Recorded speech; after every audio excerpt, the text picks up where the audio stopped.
Njegoš je svoje goste cijeneći odlučio da ih ne dočeka sjedeći, pa se ustao Petrović Rade da ih dočeka na vrata od biljarde.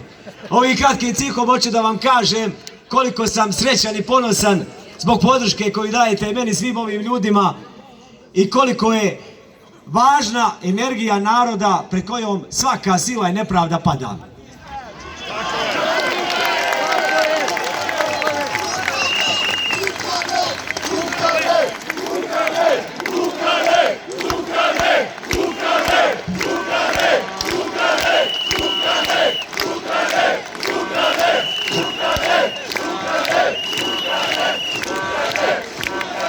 Malo prije sam pratio kako su na ove gore restoranu navukli zavjese.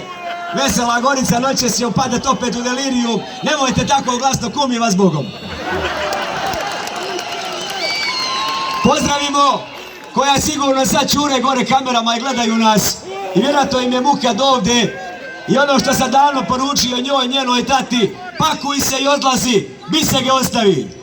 Molim vas jedno veliko i snažno, Mile odlazi da se čuje do laktaša.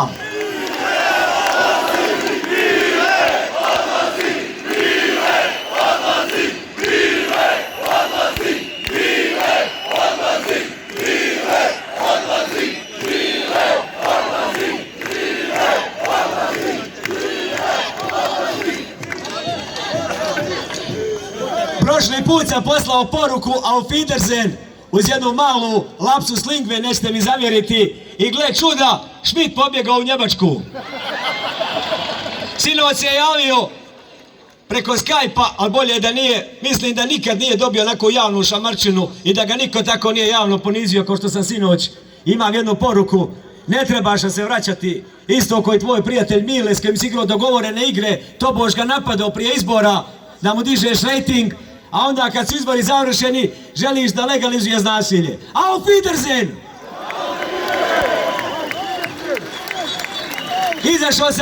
Došao sam u pred OHR sam. Ja volim s njima sam, ko sam ostao, ali nažalost kažu utekao je, pa ćemo ga sačekati idući četvrtak ili petak da ovdje najavimo, kao što smo im najavili prije nekoliko dana. Ide protestna šetnja od CIK-a do OHR-a. Pa ćemo mu reći, siđi dole da pričamo.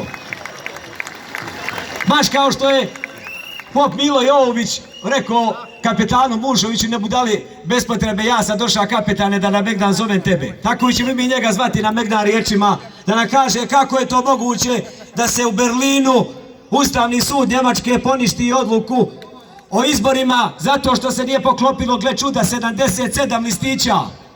I ponavljaju se izbori u Berlinu. A on će ovdje doći i reći bilo je manjih nepravilnosti. Evo je jasna poruka i njemu i svim ostalim strancima. Nećete da vi krojiti sudbinu